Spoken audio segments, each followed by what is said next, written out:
Hi guys, welcome back. It's Marlene Devine in Cinderella's Sweatshop. Oh my gosh, we have been forever gone. But let me tell you, we got some fun stuff going on today. A few things I want to start with is that we all kind of get a little sidetracked when it comes to getting things ready for our weekly meals. So I don't know about you guys, but here at our house, we are tired of burgers and steaks, and my husband would tell you nobody gets tired of steaks, but he's tired of steaks. Burgers and steaks and chicken and all the stuff that we tend to do on a weekly basis. So we thought maybe we would come up with something a little different to share with you guys, and maybe you're in the same rut as we are. So today we're going to make a couple of fun things. We're going to do some shrimp and grits. I know that probably is not what most people like. My husband hates grits. So when we have this, I make him some rice on the side. We're not going to do that today because he's not here and he's not going to eat with us. But we're going to have some shrimp and grits. It's a little bit New Orleans style. It's a little Cajun. If you've never had shrimp and grits, maybe this will entice you to have some shrimp and grits. We're going to put grits with some cheese in it. After we get our grits cooked, we're going to do cheese and grits. And then on the top of the cheese and grits, we're going to do some cooked shrimp with peppers and onions, some Creole spices, some sausages, and some bacon. And then you put a little cream in there to kind of thicken it up. And let me tell you, it is so good. So good. That's quickly become one of my favorites here. So hopefully you'll like that. And then for dessert today, we're going to do a coconut pie. My husband, he loves coconut pie, but it's not my favorite. So I found a few ways to make it so that I like it and he still loves it. And something I found is that when we make meringue pies, they tend to weep on us. Our meringue may look really good, but then like if you make it on, say, Saturday and you're gonna have it on Sunday afternoon from church, by Sunday afternoon, your meringue is kind of fallen, it's gotten soft, it's not as pretty. So I've come up with a way to kind of make that so that maybe you'll enjoy it as much as we do, because the meringue I'm going to show you is an Italian meringue, and you cook it on your cooktop, and then you whip your egg whites up so it's nice and fluffy. And then after we get it done, you just take a little hand torch and torch it. You don't have to, but it kind of gives you that baked in the oven feel. So if you make it like for the holidays, you know, like a lot of us like to do a meringue pie for the holidays. So this is a good way to make your meringue pie the day before your event, and it still look and taste like it was fresh out of the oven today. Okay, so we have everything laid out. We're ready to go. What I have in this bowl is some peeled and deveined shrimp, and I've just taken the tails off of it, pulled the vein out from the center, and got it ready to cook. So we're going to set that aside. The first thing we're going to work on is our grits. In this pot here, I have 4 cups of water with a tablespoon of salt, and I brought it to a boil like you can see here. So then we're going to take 1 cup of grits. Now these are not instant grits. I like the old-fashioned kind that it takes 30 minutes or so to cook, but it is so worth it. So we're going to take the 4 cups of water with 1 tablespoon of salt and 1 cup of grits. And we're going to put that up in there. And you want to make sure when you do your grits that you keep stirring it, because those grits will kind of clump up on you and kind of stick together. So we're going to stir these real good for a few minutes and get them all incorporated so that they don't stick together. Now, I don't know about you guys, but I absolutely love Brenda Gant. And this is she's the reason why I wanted to do the shrimp and grits to begin with, because she did them on her little cooking segment. And I'm sure she did hers a little different from what we're doing them today. This is just a recipe that I found and kind of tweaked a little bit, and I like it. So, you know, if you're a big Brenda Grant fan like I am, you're gonna like this. So we're just gonna keep stirring it. And she tells that the secret to really good creamy grits is to stir and stir and stir. And you're gonna wanna stir those grits and keep them cooking until they start to bubble back up again. And you can see here, they're starting to come back to a boil. And we're just going to keep stirring them. And she says the longer you stir them while they come back to that boil, is it makes them creamier. And, you know, a lot of people, because you think of creamy grits, a lot of people think, well, you put milk or cream in them. If you keep stirring them like this, she says it makes it creamy, and you don't have to do that. And she's right. Got it good to a boil here, as you can see. I'm going to take it off just for a second. We're going to put this lid on here. and put it back on here. We're going to turn it down and let it simmer and keep it really, really warm. And occasionally we'll go back and stir it to make sure that it gets nice and done. And you're going to cook it like this. Stir it maybe about every 5 minutes for about 25 to 30 minutes. Okay, so while we have our grits going, we're going to start now with our shrimp. So we're going to take that bowl of shrimp that we talked about earlier, and we're going to sprinkle. Now this is the Creole season that we use just because it's one that we like. It's not to promote this brand, but it is easy to get. You can use different things like Old Bay, or you can use like Zatarans or anything like that. But like I said, this is just the one that we found that we like. My husband doesn't like really spicy things, so we got to kind of please him a little bit. So we're just going to sprinkle this spice all over the top. You're going to want to be pretty heavy-handed with it. And then we're going to take a little bit of red pepper flakes, just a little bit, not a whole lot, just a few of those. We're going to take some chipotle chili. It's a little pepper. It's just a little powder, just a couple. Now, this stuff is about the same as what you're getting heat-wise from your red pepper flakes, but this has a little smoky flavor, so it's going to kind of add to the flavor you're going to get from your Creole spices. So we're going to do that, and then we're going to sprinkle a little bit of parsley on the top because it kind of brightens it up a little bit and gives our dish some color. We don't want a boring and bland dish. We want to add lots of color to that and get all that worked in there. So we've got all those things, and then we're going to take a little bit of garlic. We're going to end up using about a teaspoon of garlic in this, and we're just going to sprinkle that on there so that all that can incorporate with our flavors. Then we're going to take a little bit of lemon juice, just a little bit. I'm just going to use like a little, I'm just going to use a little bit of half lemon that I had in the fridge and sprinkle about 1/4 teaspoon on that. You don't want a whole lot because that lemon is very acidic, and our shrimp is a little tender. If you cook shrimp a lot, you know it cooks very quickly. Well, the acidity that's in that lemon will actually kind of cook it a little bit once it's mixed with that salt in there. So you don't want to do a whole lot because it can make it rubbery when you do get it to the texture of cooking it that you like. So just a little bit with that. So we're going to take this all in here. We're going to mix it all up together. And you want your shrimp to be coated really, really well. So when you get this done, if you feel like you don't have a good enough color to it, just keep adding to what you think is good. Now, when I look at it, it doesn't have a lot of orange color to it that I want, so I'm just going to go in there with a little bit more of this Creole spice mix and put it on there. Now, keep in mind, this mix does have some salt in it, so you don't want to add any salt to the dish until it's very done, and that's if you need it. Okay, so you can see here it's nice and got a good color of orange on it. We can still see a little bit of the parsley in there that we wanted. We can still see that that's really, really good. So this is going to be about right for you. And we probably ended up putting in there probably about, I want to say maybe a tablespoon to a tablespoon and a half. That's just kind of the idea for you. So we're going to take this and set it aside and let it kind of set and marinate for probably about 5 to 10 minutes while we get everything else going. Okay, so now we're going to work on our coconut meringue pie. And guys, I cheat because sometimes I have time to make a crust, sometimes I don't. So generally, I will buy a couple boxes of the already made pie crust like this right here. And I find that when I do that, I don't want the extra box in the freezer with just one pie crust in there.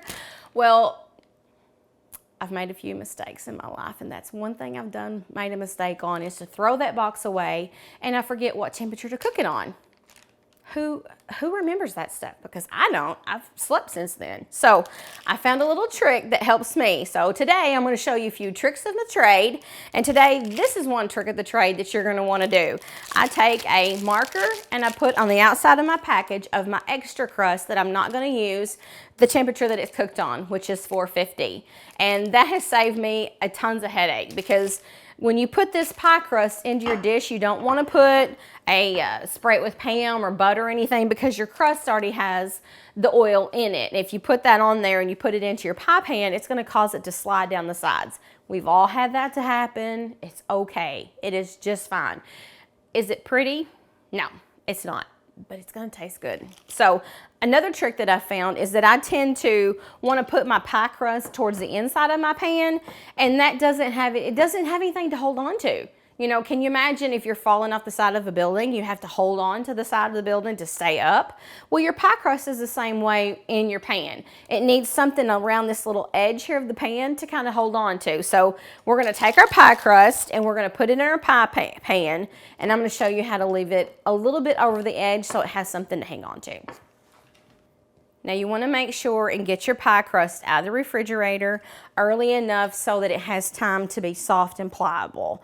Like I said, I buy these usually 3 or 4 boxes at a time. We don't eat pies a lot, but pies are a good thing to kind of make for someone who, you know, maybe they're sick and you just need something really quick to throw together for them. And, you know, I do like to make cakes, but not everybody likes cakes. And honestly, cakes take a lot more time than a pie. So, you know, you can find other things to put in there. If you don't want to do a meringue pie, you can do something easy like bake your pie crust and mix up like some flour and some sugar and some chocolate chips, kind of like a chocolate chip cookie. And then you add a little bit of, like if you're going to do a chocolate chip cookie pie, I like to do the pie crust like this and put it in, and don't bake it. Don't pre-bake it like we're going to today. Just put it in like this and get it ready. Then I'll mix up some sugar, some brown sugar, some flour, a little bit of, and I'll use self-rising flour because you want that to puff up a little bit. Then I'll mix those up together, and then I'll put a couple of eggs in there, and I'll do like a half a stick of melted butter and stir all that up, and then I'll mix in the chocolate chips, and then I'll pour that all in a pan and bake it. Those are things that we keep in our pantry. If you cook a lot, you're going to keep those things in your pantry. Chocolate chip pie is very easy, and who don't like chocolate chip pie? So, you know, I'll mix those up and keep them on hand so that we can do that. So we're going to get back to our pie here. I get off the train ride a little bit. So we're going to put it in here, and most people, or if you're like me, you want to put it in there, and I would just kind of roll it over like this and do it like that. Well, it doesn't have anything to hold on to the extra side of the pan. So every time I'd bake my pie crust, they would just kind of slide down in that pan. All of our crust would be at the bottom, kind of like a little tartlet. Well, nobody likes that. So I found that if I keep my pie crust on the outside of the lip, like right here, you'll see it's got just a tiny bit of a lip. I'm going to push it over the outside so that it has a little something to hold on to. And then we have all this extra. Now you can choose to take a knife and clean cut it over to the side, or if you want to make it pretty, we're just going to roll it and roll it over to the side. Just start it rolling it, and you're just going to take your finger, roll it like this. Use this finger to do your guideline and this finger to do your rolling. And then you're just going to lightly pinch it, and that's going to give you a pretty little curl there. Now just keep in mind that you don't want to go past that lip. You don't want to put your pie crust down there underneath that. You want to keep it just on the top, so that if you can imagine its little hands hanging on to the side. In spaces, you're going to have, like right here, you're not going to have enough because, I mean, honestly, a machine rolls these out. So, you know, we can't be picky. As my mama used to say, beggars can't be choosers. So if we're going to choose not to make our pie crust, we're going to take what they have. And sometimes I will take a rolling pin and just kind of roll it out a little bit to get more of a more symmetrical circle that way. But it's okay if you don't do that. And you just want to make sure, like you have here, you don't want that pie crust to be over like that or down away from that. You want it to sit over to the side. So once you get your pretty crust made, if you want to take your fingers and just kind of push that over the outside there and give it a little something extra to hold on to, that way it's going to make sure that your pie crust doesn't slide down into your pan. And something else you want to make sure you do is you want to make sure you take a fork or something to poke a few holes at random around the outside of your pie crust.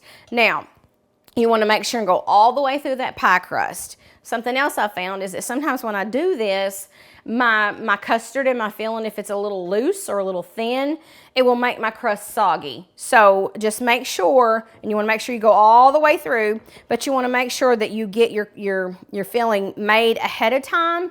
That's something else that I like to do, is to make my filling ahead of time and let it set up and cool down completely before I put it into my pre-baked pie shell. The heat of your filling is going to cause that crust to get soggy. And that's going to be something else that fights against you. I mean, it's naturally going to do that anyway because you've got moisture on top of this crust, but we don't want to encourage it to be soggy any better than we have to. So once we've done all that, we take our fork and gone all the way around the bottom. I like to do it random, just on the sides here, because those will puff up as well.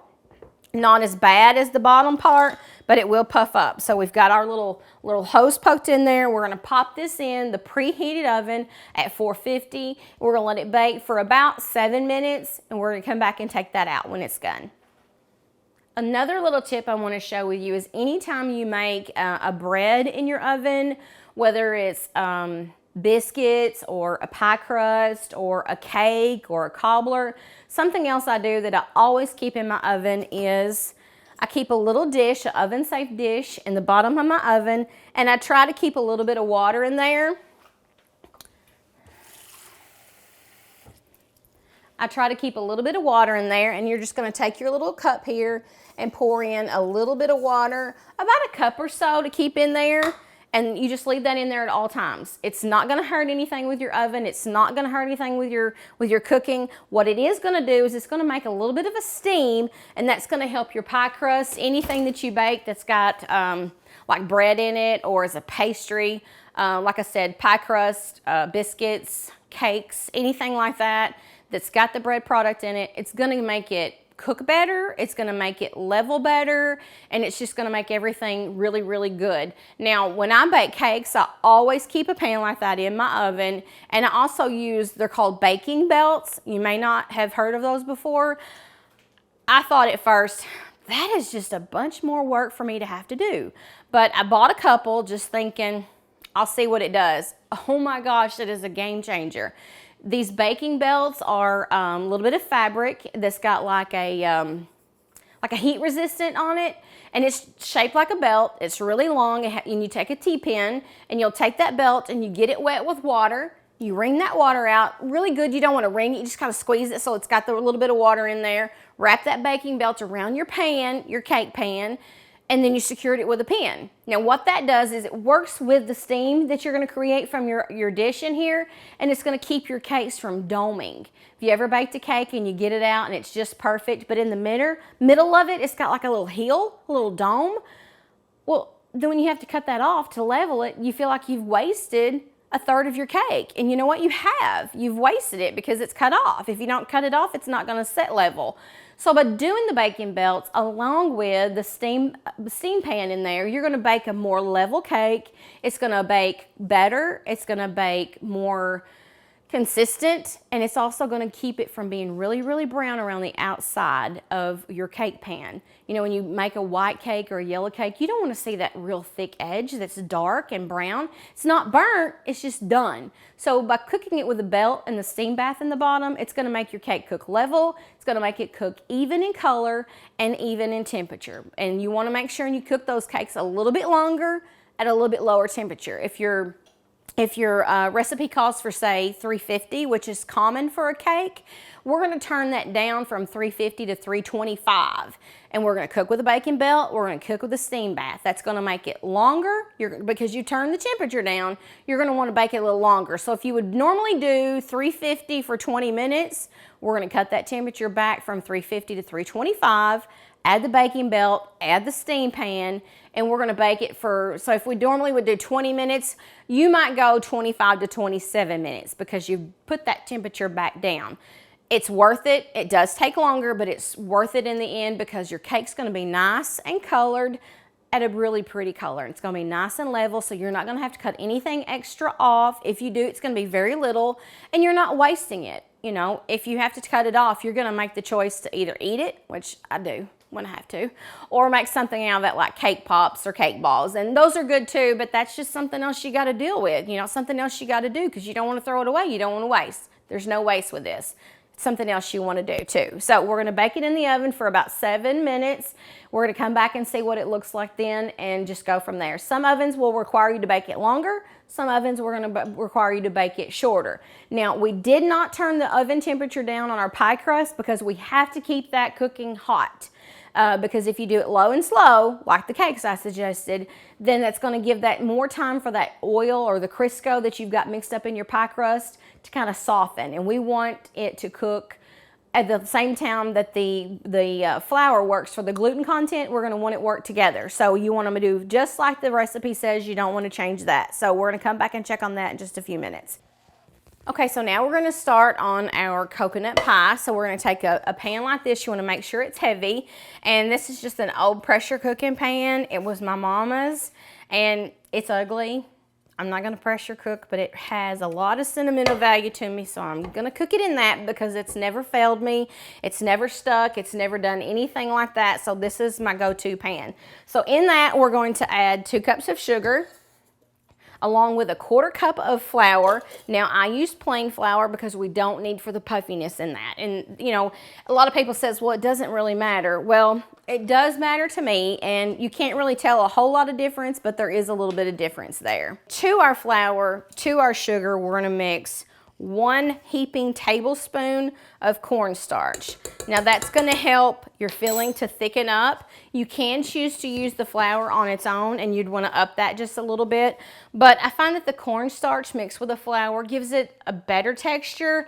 You know, sometimes when you use flour by itself, it'll get kindly, once it sets up, it'll get kindly rigid looking or not smooth. The cornstarch mixed with that flour will make it look nice and smooth. So we're going to take our whisk and just whisk those two together. Your flour and your cornstarch and your sugar. Mix them up really, really good. Now to that, we're going to add 3 eggs.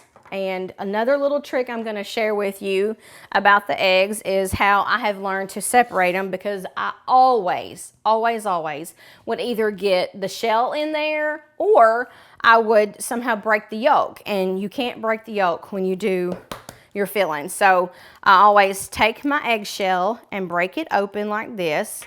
And then I put that egg in your very clean hands, and you're just going to rock it back and forth.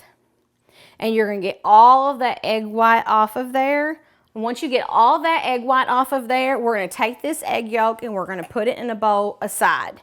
We're going to do this with all 3 because the whites is going to be used for our meringue. And then the yolks we're going to use for our filling for our pie here. But we want to do that separate because you don't want to put that all in there and cook it all at the same time, because it does make a difference. It can cook it too quickly and then you'll have a big old clumpy mess in there. And you know, you want to make sure you get that incorporated really, really well. So we're just going to separate it and set those aside. And I'm going to wash my hands and I'll be right back. So once we've got our flour and our sugar all mixed up together with our cornstarch, we're going to add our milk product to it. Now, what I have found that I like when I'm doing the coconut pie is I want to enhance that coconut flavor. So I'm going to use a coconut milk. It just gives you a little bit of that extra coconut flavor, and it just tastes really good, especially with anything coconut flavored. Now, I wouldn't use coconut milk for a chocolate or a lemon, but because this is coconut, I'm going to go ahead and use this coconut milk today. I just buy these in containers like this, and I just keep them in my refrigerator. Because they are boxed like this, they tend to keep for a long time, and you know, I just like to use them. So we're going to add about 2.5 cups of this coconut milk into our sugar mixture. If you're afraid it's going to be a little bit too thin, I'm going to go a little shy on it to about 2.25 cups.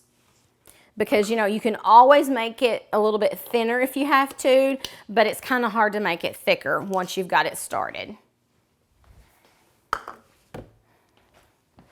So into that, we're just going to stir all this up really good and get it good and combined before we ever put it on that heat. Because once it starts cooking, it's going to cook fairly quickly. Okay, so we've got it stirred up real good, and we've got all this turned on. Now this little hot plate here, I'm just using it today kind of so you guys can see me a little better. It doesn't cook as hot as the stove. So normally I wouldn't suggest you cook it on high because it could cause it to have some issues. But today we're going to cook this on high. If you were cooking it on your stove, Stovetop, I would tell you to cook it on about medium-high, just depending on how your heating surface works. Now to that, while it's getting good and hot, we're also going to add a little bit of salt. We're going to do about 1/4 teaspoon of salt into our mixture. Now, anytime you make anything sweet, you want to put some salt in it, whether it's a pinch of salt or a little bit more, because the salt will actually accent the flavors that you got in there. It'll accent your coconut. If you're doing chocolate, it accents the chocolate and all that. So, and it takes that little bit of harshness away from something that you're making that might be a little too sweet. So you're just going to stir that up really, really good and keep stirring it till it gets good and hot. Okay, so I got to talking to you, and I cooked my pie crust a little bit longer than I would prefer to. And, you know, this is just going to be for us to eat at home, so it'll be okay. As you can see, that's another mistake I'm going to tell you about, is that you need to pay attention to things. This ended up being in there for probably about 10 minutes, so the 7 minutes was going to be about right. If you'll see in the center where it's really brown at, it's not real pretty, but the more you cook it, and the more harder it is, the more crispier it is, then you're actually going to have a less likely chance that your crust is going to be soggy. So while it's not pretty, it's still going to be a very functionable pie crust. So we're going to take that and let it cool down completely while we get the rest of our pie going. Now what we're going to do is, while our pie crust is cooling and while the rest of our stuff is cooking, we're going to take our eggs here, and I'm just going to whip them up just a little bit, trying to kindly incorporate them. You want to get them good and mixed up there so that when we add our liquid to it from our filling, you want to do it while the eggs are still cool, and you want to take a little bit of that hot mixture and you want to slowly incorporate that in to kind of temper your eggs, because if you put your cold eggs in there, it's going to cause them to scramble and cook. You want to slowly bring it up to the same temperature as your filling is. So we're going to stir it up really good and get all that mixed in there together and get it ready for when our filling is ready. So now our filling, as you can see, is starting to get nice and thick. We don't want it to get to where we need it to be just yet. So we're going to take, I like to take a little spoon or a ladle and just slowly put in, I'm left-handed, so I'm going to have to do this a little backwards. So you can see, slowly drizzle in a little bit of your filling at a time to kind of get that temperature right where we need those yolks to be. Again, because you don't want to scramble those eggs in there. And that's going to get us about where we need with that. Get all that goodie off there, as Brenda Gant says. Don't y'all just love her? I'm telling you, she's so sweet. I keep telling my husband that one of these days we're going to take a trip to Andalusia, Alabama, and we're going to stay in Brenda Grant's little coddle house, and I'm going to just drive her nuts for a few days. He said, no, I don't think that's going to happen, because she'd probably have the law called on you. Probably. So once we get that incorporated, we're going to stir that up in there really good. Get all that egg in there, and you'll see it's going to bubble just a little bit. That's okay, because you're going to work really fast and get all that poured in there. Good deal. Just stir it up, and you can see it's starting to get good and thick. Now, as this cools down, it is going to get thicker. So you don't have to get it to the thickness that you need it to be right off the bat. You just need to kind of get it there. All right, see how pretty and yellow that is? Just like it needs to be. So if you were going to do a lemon pie, now's the time where you'd put your lemon juice in there, and I would not use the coconut milk. I would just use regular whole milk for this. And sometimes I'll use evaporated milk, the canned milk. That adds a little extra richness to it. So as you can see, it's getting just about where we need it to be. So that's when I'm going to add a half a stick of butter. And I use nothing but real butter. That margarine is nothing but vegetable oil and water. Just a little bit of cream. It's just not good. It's just not good. So we're going to keep stirring that up. We're going to take this off the heat now because we don't want it to be cooking any longer. And we're just going to stir that up till that butter melts really good. It's going to help to lower the temperature for us. And that's going to add a little bit of shine and add a little bit extra flavor to it. So once we've taken that off, now's when we're gonna add our extract to it. Now, if I was gonna do lemon, I would probably do a little lemon extract as well as the lemon juice. If I was going to do chocolate, I would just do some vanilla extract. But because we're doing coconut, I wanna enhance that little bit of extra coconut flavor by adding a coconut extract to it instead of vanilla. And we're just gonna add probably about a tablespoon to that. You can use coconut as well as vanilla if you choose, but I'm not going to because I feel like that vanilla takes away that extra little bit of coconut flavor.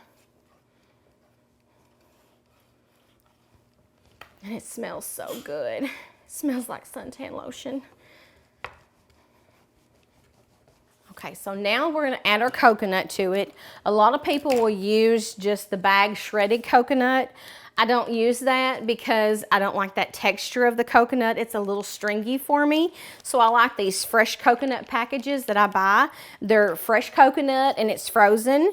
You can get it at Walmart or your local grocery store or whatever. They are hard to find. So again, that's something else that when I'm out and I see it and they have them, I pick up a few extra packages because I want to keep them on hand.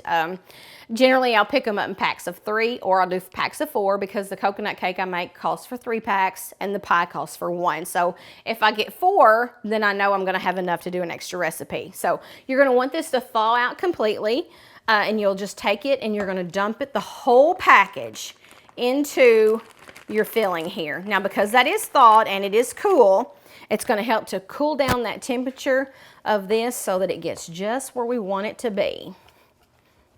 And you'll see the difference in that is, see how those coconut pieces are smaller? You can use the shredded if you want.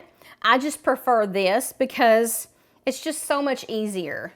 And there's just something about it. I feel like this has more of that coconut flavor that we like.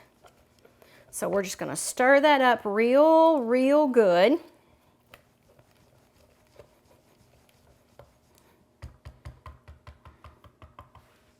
Okay, and we're gonna let it cool down. Okay, so for our Italian meringue, again, it's gonna be a little different than your old-fashioned regular meringue because we wanna cook it on a cook surface with, we're gonna mix sugar and water and a little bit of Karo syrup, and we're gonna stir this together and we're gonna cook it till it reaches a certain temperature. But why we do that is because you're pre-cooking your sugar syrup and getting it to a certain temperature. I'm gonna go to 275. Once you get it to that temperature, that's poured into our egg whites while they're whisking, and it's just gonna cook it all and make it so much better. Trust me, you are not gonna wanna do the old-fashioned meringue ever again once you do this, because your pie, it's gonna last shelf life probably 3 to 5 days versus 24 hours. You can still eat it after 24 hours, but that meringue tends to fall a little bit and it just gets ugly and yucky. So this is a good tip you're gonna want for the holidays. So we've got 1 cup of sugar with a 1/2 cup of water. And then to that, we're gonna add, I'm just gonna eyeball it. I'm gonna add about probably 3 tablespoons of the Karo syrup. Now what that does is because Karo syrup is already thick, it's a very constituted sugar syrup. So once we add that to there and we get it all stirred up, that Karo syrup, it's gonna be kind of a binder.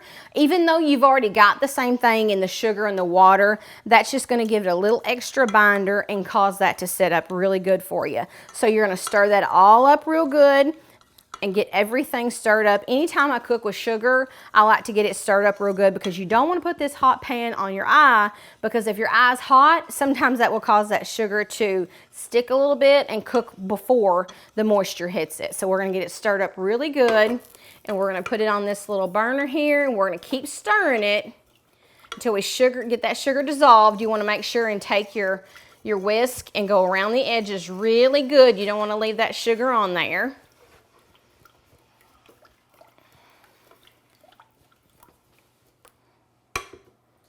We're just gonna keep stirring it until we get to the temperature that we need to be at. This is gonna take a little while, so I'm gonna keep stirring this and wait for it to get to the temperature, and we'll come back in just a minute. Okay, now I'm gonna tell you something else. When you start doing this, it's gonna be a long time before we get to that temperature of 275. So you don't have to keep stirring it once you get that sugar broke down, but you just want to make sure and come in here and stir that pan around to kind of drizzle that sauce up around the edges. You want to make sure those sugar crystals don't form again. So you can shake it back and forth, or you can take your spatula and rub it down. So we're just going to walk away and let this boil for a little bit. And you'll be able to tell when it gets almost to that temperature, because right now it's real thin looking. When it gets to the temperature it needs to be at, it's going to start to look syrupy. So right now it's thin. When we get to about where we want to be, I'll come back and show you how that texture has changed. So we're going to take our egg whites. We've got 3 egg whites. We're going to pour that into our dish here, and we're going to sprinkle 3 shakes. I know that doesn't make sense, but 1, 2, 3 shakes of cream of tartar into our egg whites. And what that's going to do is it's going to help to stabilize those egg whites and keep them from being a little weepy. Even though we're cooking it, sometimes it will do that. It just depends on the humidity outside and what the weather is like. You know, and it's just a good security blanket. So we're going to get this ready and whip it up.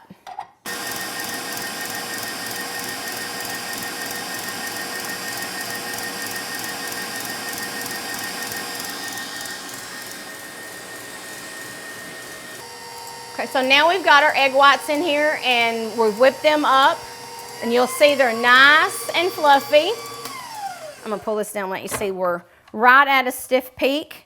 We're just about where we want it to be, and here's where we're going to put in our sugar syrup that we've cooked. You can see that these are a nice peak. It's not quite stiff, and that's okay, because once we pour that in there, it's going to take that down a little bit. So we're going to turn this on. It's going to be loud, I'm sorry. We're going to just turn it on a little bit and let that whip up. We're going to take our sugar syrup here. We're slowly going to pour this in a little at a time. It's hard to get it just right. And sometimes if you get too much in there at one time, you'll notice it kind of crystallizes. And I'm seeing a little bit of that right now, but that's okay. You can just keep beating it, and it'll beat some of that out and break it down a little bit. This is kind of tricky to do because you got to get that temperature just right. You want this sugar mixture to get right at 275. And I'm seeing it's a little amber colored, so that tells me I've probably let it set just a little bit too long, because you don't really want it to be amber. It's not going to change the texture or the taste, really.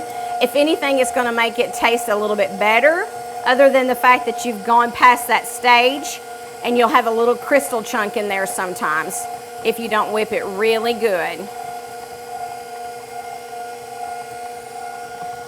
And as you'll see in there, those little pieces, that's actually the sugar mixture that's cooked a little bit too far. You know, that happens. Accidents happen. It always happens. It doesn't matter who you are. If you've got too many things going on at one time, that happens. We've all been there and done that. I'm just going to turn this up on high and let it just keep whipping and whipping and whipping until we get where it needs to be. Now I'm going to turn this off for just a second so you can see what we look like. We're not where we need to be yet. You can see that it's kind of falling those egg whites down, but it's also, it's getting firmer, but it's also giving it a real shiny sheen. That's a good thing to look for, because that tells us that everything is incorporating just like we need it to be. So we're going to whip it a little bit more. Okay. Can you see how it's nice and fluffy? We're not quite there yet. We're almost there, but it's staying to the side of my spatula. So that tells me that we're just where we want to be. And you can put your hand to the side of your bowl and you'll feel that it's cooled down a whole lot from putting that hot syrup in there. So I'm just going to scrape my sides down to make sure that we don't have any extra sugar along the side of the wall of the bowl. And if you feel it where that candy was at, or that's what I call it, a candy mixture. If you feel it, don't pull it in there now, because it's gotten to the point to where it's set up too much and you're not going to be able to beat that out. So we're going to scrape it down and turn it back on for about another minute.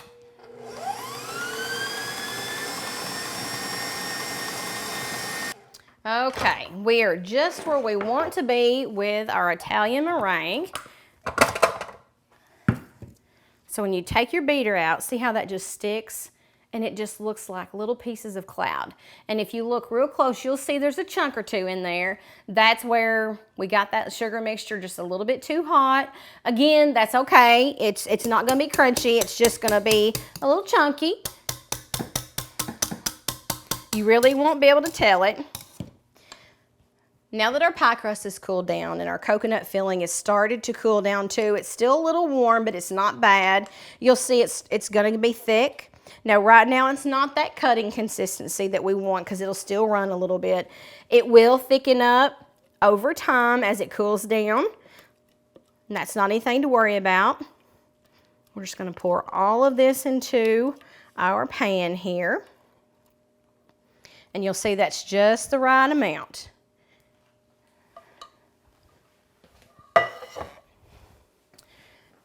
Then we're going to take and we're going to just haphazardly put our meringue. Now this might be a little bit more than what you want on yours. May not be enough. This is actually gonna be quite a bit for our meringue pie, but if you like it piled up, then pile it on. So we're just going to put it on there. Now, if I was going to sell this to somebody or take it to someone, I would probably just do just a little bit on here, and you're gonna wanna make sure, if you see I'm making sure that touches the edge of the pie crust, that's kind of holding on to it, and that's gonna keep it from pulling away, and it's gonna help it to seal itself up really good. That's gonna, when you put this in the refrigerator, it's gonna cause that to help your filling to thicken and set up better. And it's also, because we've pushed this to the edge, it's going to kind of seal it in and make it a little bit better. And so you're just going to want to make sure and get it to the very edge. Now, again, if I was going to sell this or if I was going to give it to somebody, I would do this right here, and then what's left in our mixer, I would put in a piping bag and put little rosettes all over it and make it really pretty. But we're not going to do that today because my husband could care less. He doesn't care if it's pretty. He just wants it to be able to eat. So we're going to do this. Now, generally, what I would do with this is when I buy shredded coconut, I'll take a bag of it and I'll just put it in a cast iron skillet with a little bit of butter. Probably for 1 bag of coconut, I would do probably 2 tablespoons of butter, and I'd put it in my cast iron skillet on medium heat, and I'd stir it until that coconut tends to kindly brown a little bit. You want it just to have a little bit of a golden color, and that's going to cause it to get a nice toasty look on your coconut. I may have some in my freezer. Let me go look. You know what? I went and looked in my freezer and I had just a little bit. As you'll see, there's not a whole lot in there, and you'll see kindly the color we went for is just a little bit of a nice golden color. You'll see right in here, there's a few pieces that got a little too dark. I try not to put them on there. It doesn't taste bad, but because it's gotten too dark, it sometimes can be bitter. So I just do a whole bunch. This is just what I had left. And again, it doesn't take much because we're just going to use it for garnish. So now we've got our meringue put on top of our pie. We're going to take our little torch here, and this is my son's. He bought it and he used it for a little while and he quit using it, so Mom stole it. It's okay. He don't need it. We're just going to lightly take our torch and give it just a little bit of color. Now keep in mind, this meringue is already cooked because we have cooked that temperature up on that sugar syrup mixture. We've got it good and high, so those egg whites are cooked, so you don't have to worry about anything going on with that. And we're just going to lightly torch it in areas, and you can see if you get that torch closer, it's going to pick up a little color. So I try to go back a little bit with it, and you can see how that gets kindly a dull color. That tells me that's just got the outer edge of it cooked just like I want, and you'll see it changes the color of it really quickly. If you get it too close, I'm going to do it purposely right here. See how that does that too much? You don't have a chance to get all those pieces in there good and covered with that heat. If you don't get a spot, don't worry about it. It's okay. Like I said, it's already cooked. These little torches are wonderful. Now this is a torch, like I said, that my son used when he was working on boats and stuff, and he didn't need it anymore, and I was using a little bitty teeny tiny one. He was like, Mom, you got to do something a little bit better than that. That little torch you have is not good. So he told me I could borrow this one. So I'm borrowing it for a long time. I'm sure if he gets wind of this video, he'll probably call me back and say, you know that torch, I need it. Maybe not. So we've got it just where we want that color. And see, we're just going to give it just a little bit here and there. And we've got that color on there. While that's still warm, we're going to take our little pieces of the toasted coconut and just simply sprinkle it on there because it is still warm and that moisture's in there, and that's going to grab a hold of that coconut. And again, it's just a little bit of a garnish. You can do this before you torch it if you want, but I feel like that it sometimes will cook that coconut a little bit more. And like I said, it's going to hold itself together. So there is our coconut meringue pie. And it's just really a very simple thing to do. Now you can keep in mind you can do this with banana puddings. Anything that you put a meringue on, this is a meringue. It's just a different variation because it's cooked. So there you have it, coconut meringue pie. Now I want to share another little trick with you that I have found along the way. My friend Joquita Brewer, when she goes to Mexico, she brings me back several bottles of vanilla because I go through it like really a lot. I love the Mexican vanilla, but sometimes I feel like it doesn't have that flavor that I like. So I like the dark and I like the clear. Now, what I do is I use vanilla beans a lot in my recipes. So I'll take those vanilla beans and I'll scrape those beans out of that pod as good as I can. Well, I don't want to throw those pods away because, again, I feel like I'm throwing something away that can be used for something. So what I do is I take those beans, and you'll see I've got several in this little bottle here. This is a clear vanilla, but once I take those beans after I've scraped it, I drop those beans down in this little opening of my bottle. I drop them down in there and I'll keep it shook up real good, and you'll see that there's a little debris. Those are those vanilla beans that you can't scrape out. And it's wonderful because it just adds that extra little bit of flavor. Now what I do is this is when I get it and start it, it starts out clear like this right here. And then I'll just take an extra bottle. This is one that I had before. I just drop those vanilla beans in there, and then when it gets down to about where it is right now, I'm gonna top it off with the extra clear. Now, yes, the vanilla is strong, and this is just adding to it, but it has a different flavor that's just really good. Now, you want to keep in mind that if your recipe calls for 1 teaspoon of vanilla, because this is really strong, you're going to want to cut that back to 1/2 teaspoon. So anything we do, we're going to cut that back to 1/2 teaspoon. And you'll see here in the lid those little bitty chunks of the vanilla beans. That's just extra goodness that you'd be throwing away. So we're not going to throw it away. We're going to save it. And we're just going to give it a good shake up. And you can see already the color is changing tremendously. As this sits, it'll get a little bit darker and it'll pick up a little bit more of that flavor. Again, it's very concentrated. So cut that recipe back to where you need to be. Okay, so now we're going to start on our shrimp and grits, our shrimp part of the shrimp and grits. So I've taken my pan here and I'm going to put it on medium-high heat, and I'm going to pop in some bacon, and I've just kind of cut this up in chunks so that we can fry that up a little bit.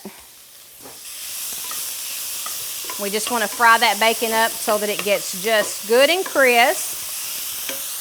Sometimes it'll get a little smoky, so I'll try to put a little bit of butter in there, kind of get away from that. It helps to cook it a little faster.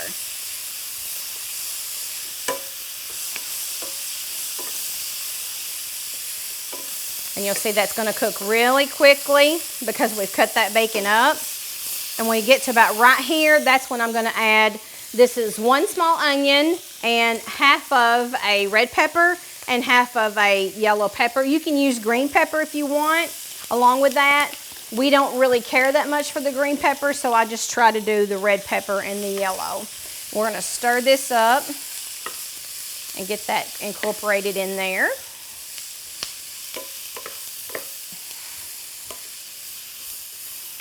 To help this cook a little faster, I'm going to take a lid and just pop that on there to hold that steam in. Now this lid is a little bit smaller than my pan, and that's okay because I want to hold in all of that steam as close to that as I can.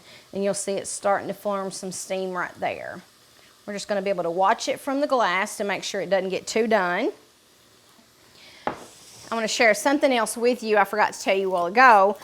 This little jar here, I keep sugar in it. I fill it up about half full of sugar, and then when I start doing my vanilla beans for a cake or something, I take, after I've scraped them, and you'll see that they, once you scrape them, they're going to kind of draw back up. I just take that scraped vanilla bean pod and I stick it down in this jar in with the sugar, and you'll see you've got a little speck or two of that vanilla bean in there. What that's going to do is that's going to flavor the sugar.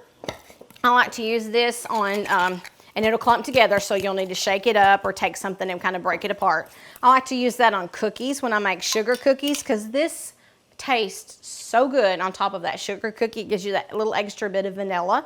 And also, when my friend Brenda comes over for coffee, she likes vanilla coffee, and I don't drink coffee flavored like that. I'm just give it to me strong and black. She likes a little cream and sugar, so I keep this for Brenda for her to use in her coffee. And that's a good thing to do with that extra little bit of vanilla bean pods like you do with your vanilla. That's really a good treat. You can do lemon. I've done lemon zest. I've done orange zest, and that's really good if you're going to do sugar cookies as well, to do the lemon, and you put that on your sugar cookies, and it just makes it taste so much better.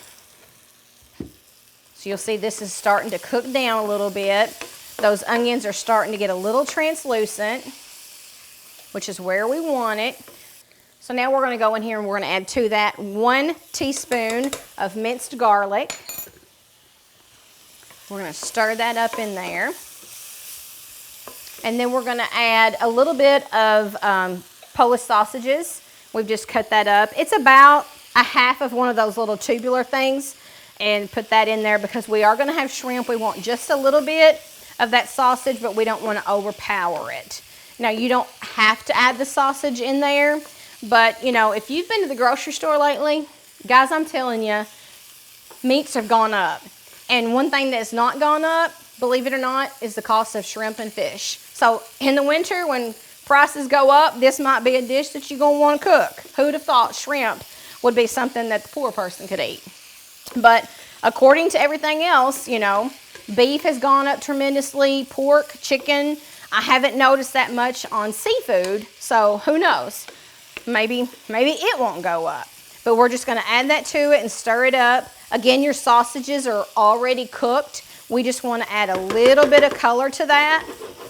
And we're just going to put that lid right back on there and give those sausages a little bit of extra color. Okie doke. So we can see now we've got just a little bit of color coming onto those sausages. We don't want to have to cook it a whole lot.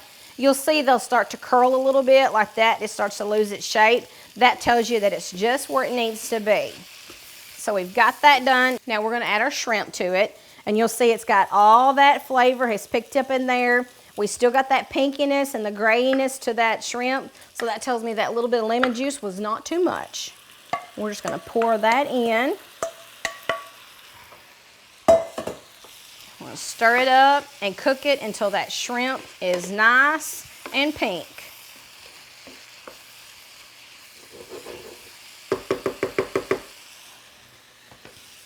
Just going to cover it a little bit. And like I said before, if I was cooking this on the stove, I probably wouldn't have to cover it and kind of hold that in. But because I want you to be able to see real good today, I'm cooking it on this little hot plate, and it doesn't cook quite as fast as I want it to. I'm a little impatient when it comes to that. But we can see through the lid that shrimp is starting to turn a little orange and pink in color. So that tells me that we're doing a good job with it.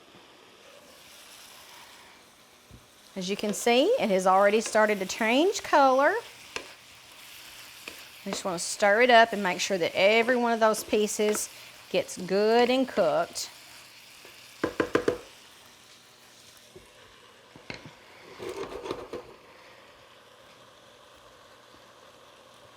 This doesn't take that long to cook. I mean, today it probably feels like it does, but really from start to finish, from the time you start your grits, from the time you get all this done, you're looking at about 30 minutes. And really the 30 minutes comes from your grits because it takes a long time for those to cook. So really, it's really not that bad. This can be done if you keep grits cooked on hand or if you keep rice cooked on hand. Now we will do that a lot of times when I make rice. If I know I'm gonna be eating rice again in the week, I'll do a double batch. And then I just do what we're gonna do for supper. And then I'll put what's left over in the refrigerator, which is really good for fried rice if you want. We can do that really quickly in the weeknights. We keep shrimp like this on hand in the freezer. We keep sausages. We keep chicken. You know, I'll get chicken and bring it home, and then I cut, you know, because sometimes those things are so thick, so I'll cut one breast in half, and that gives you 2 servings because they're really big. And sometimes when you go to cut them, they're not really thick. Some of them are smaller, so you'll get like little stragglers. When I do that, I just cut all that stuff up, and, you know, because I don't want a thick piece and a thin piece, I just take the extras and I cut them up, and I pop those into the freezer. And I keep those on hand for fajitas or for fried rice. And I'll take that cold leftover rice and I'll put the chicken in a pan and some shrimp and some onions and garlic and cook that all up. And then I'll throw that ham or that rice in there, and I'll do like a ham fried rice, but you're using chicken and shrimp, and we'll just cook that up. And, you know, it's a very easy meal. You don't have to spend a lot of money or a lot of time. You just have to be prepared. And my theory is if I'm cooking one dish, that I might could use something that's in that dish later on in the week. So why not double up the amount you're cooking and doing it for the same amount of time? It just makes sense, because if you work, and most women do, you got to use that time the best that you can. So we're going to take the lid off and look at it. This is just where we want it to be. That shrimp is just cooked. You can tell when shrimp is cooked because it'll curl up and you get that perfect little C shape. So we're just where we want it to be. We're going to put probably about 3 tablespoons of butter in with that. We're going to give that a nice little stir. Melt that butter up. That's going to add to the richness of the sauce. Look at that color. Okay, to that we're going to add about 2 tablespoons of Worcestershire sauce. There's about 1 and about 2. That's going to give it some color and add just a little bit extra of that, the herbs and spices that's in there. And then that lemon we had, I'm just going to put a little bit on there of the leftover of that. We ended up using about half of a lemon on there. We're just going to stir all this up, and you'll see that starts to thicken. The lemon juice will thicken it with the butter. It makes its own little thickener. Then we're going to add a little bit of heavy whipping cream to that. This is going to be probably about a cup of heavy whipping cream to that. And that's what's going to make our sauce. It's going to also help it to thicken. And then we're going to just pour this on top of that grits. And you'll see it'll kind of slow it down a little bit because that whipping cream was cold. We're not going to put that lid back on there because that lid is too big for the pan. This is where we're going to want to use the lid that fits the pan. There we go. And we're just going to let that sit for a little bit and let it thicken up. Okay, you see how this has kind of come together now? And it's nice and got that nice little gravy to it. I like the extra sauce that comes with it because once you put that on your grits, it just kind of gives you a little bit extra gravy. So this is about where we want it to be. So I'm going to set this aside so I can show you what to do with our grits. Now we've cooked our grits and they've cooked the right amount of time. You see how they're nice and thick there? If you feel like it's a little too thick, and this probably is about right if you were not going to add cheese to it, but we are going to add some cheese to it. So it's a little bit too thick for where we want it to be. So we can just take some of this heavy whipping cream and add just a little bit to it to kind of help incorporate that cheese in there. That's also going to make it taste a little bit creamy, a little extra good. If you don't have heavy whipping cream, you can just use whole milk or whatever kind of milk you keep in your pantry as well. And then to that, when that gets good and warm where we want it to be, we're going to add probably about a half a cup of shredded cheese. And I just use Velveeta because I like the texture that it has when it melts because it's nice and soft. You can use cheddar or Colby Jack or whatever kind of cheese you want. Again, I like the Velveeta because it just melts softer and it makes it have that creamy texture that we like. And this will melt pretty quickly, so keep stirring it the whole time so that it doesn't scorch and burn, because that cheese and the cream all on the bottom, it will cook really quickly and scorch, and you don't want that. and you'll see it's starting to come together. Again, if you feel like it's too thin, you can add a little bit of extra cheese to it, and that'll help to thicken it up. If it's too thick, you can still add some more of your whipping cream. I don't mind it being a little bit thick because our sauce from our shrimp and grits is thin, and that's just going to add a little bit of extra to that. Now, my friend Jessica, she and her girlfriends, they go to Florida a couple of times a year. And I was telling her not too long ago that I was going to make some shrimp and grits. And she said, oh my gosh, we just had shrimp and grits, but they do shrimp and grit cakes in Florida. So I couldn't let her outdo me. So I got to studying it. And basically what they did for it was they took grits like the stage we're at right now with the cheese in it.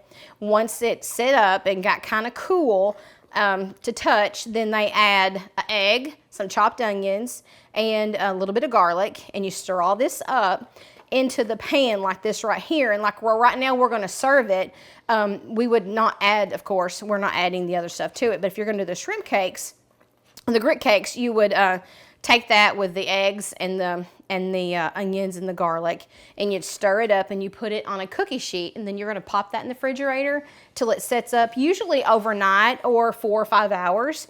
That's something that I would probably do the day before. If it was a work day or even the weekend, I might do it early that morning and then put it in the refrigerator and let it sit. When it sets up, it's going to be just like a crust, and then you take a round cutter that's probably about 3 inches, and you're going to cut that out, and then you have this nice little grit cake. But then you put in a skillet a little bit of butter, and you pan fry that like you would salmon patties, and that makes the outside of your cake just crispy and crunchy, and it is really, really good. A lot of times they will serve that with a fried green tomato. So you'll have your cake, your grit cake on the bottom, and then you're going to put your shrimp mixture on top of that, and then they just set a fried green tomato on top of that. It is really, really good. Once Jessica told me about that, I had to do that. So you can't always get fried green tomatoes, but a lot of places in our area now are carrying frozen fried green tomatoes, and they're par cooked just a little bit. And then I just put them in the skillet and fried them up and made them really good. There's just something about shrimp and grits and a fried green tomato it's just good. But that's one of those things where you have to really like fried green tomatoes, and it just turns out that I do.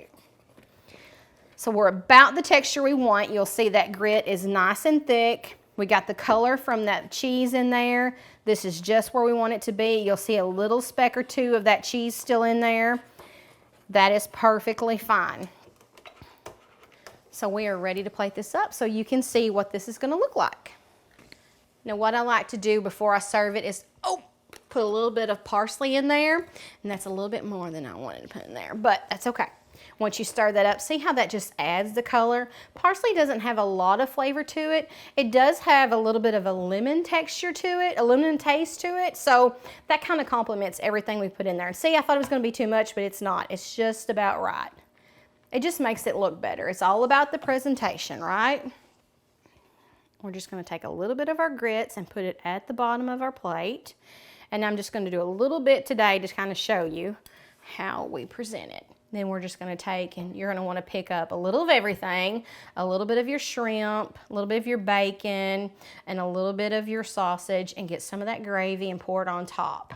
And this is a much smaller portion than you probably would eat at home, but this kind of gives you an idea as to what it looks like. If you wanted your sauce to be a little thicker, you can mix a little bit of cornstarch up and make a little slurry of that with a little water, and then pour in here, and that will thicken it up. Now, this will thicken up a little bit as it sits. And again, I don't mind it being a little bit thin because, see, that just complements that grit. So we're just going to get a little bit of everything. I like the shrimp and the grits. It's going to be hot. It smells so good.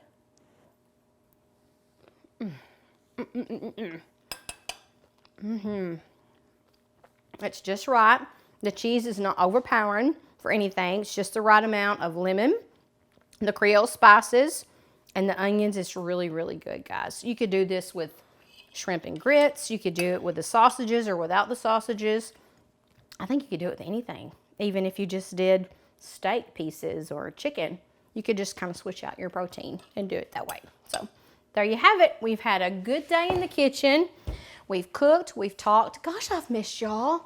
I'm telling you, COVID has really messed us up, hasn't it? In the last year, we've just been in a different world, you know. Last summer when COVID hit, I'm a hairdresser that's my real job. This is my side gig. They shut us down for 2 months. So for 2 months, I was at home. Oh my gosh, I cooked, I cleaned. For about 3 weeks, I about wore myself out because I'm not used to downtime. And honestly, we didn't know what was going to happen. So for the first 2 or 3 weeks, I just did everything under the sun and stayed at home literally for 3 weeks. I thought I was going to lose my mind.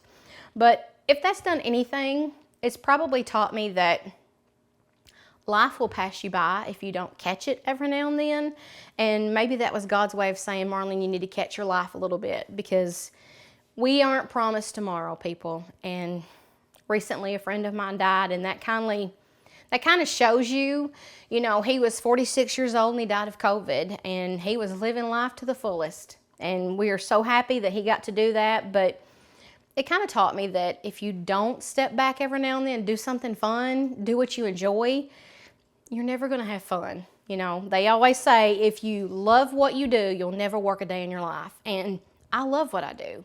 I love cooking with you guys. I love working at the beauty shop. I love to talk. I love to eat. I love to make people feel good. So what better world is it? So I just wanted to share with you in my home today one of my favorite dishes, and one of the favorite dishes that my husband likes. And I forgot to tell you about the rice. He doesn't like grits. So I will cook white rice for him. And when I cook it, I'll use water. Instead of using water, I'm going to use chicken stock, and I'm going to chop up an onion, and you cook that rice and it just simmers with that onion and the chicken stock, and it flavors your rice a little better. You don't have to use as much salt because the chicken broth has a little bit, but it flavors your rice better for you. So I'm going to have shrimp and grits for supper, and Todd's going to have shrimp over a bed of white rice. So this is what we're having tonight when he gets home from supper, and he's going to enjoy that pie, and I'm going to take some to his dad. He likes it too. So guys, come back and cook with me. The next time we get in the kitchen and cook, we're going to do something really fun. Who knows? The holiday's coming up. We might get something that maybe your family could use, another tips and tricks, so that you can make your life a little easier. So when you get a chance, come back in my kitchen and cook with me. We'll have fun. See you next time.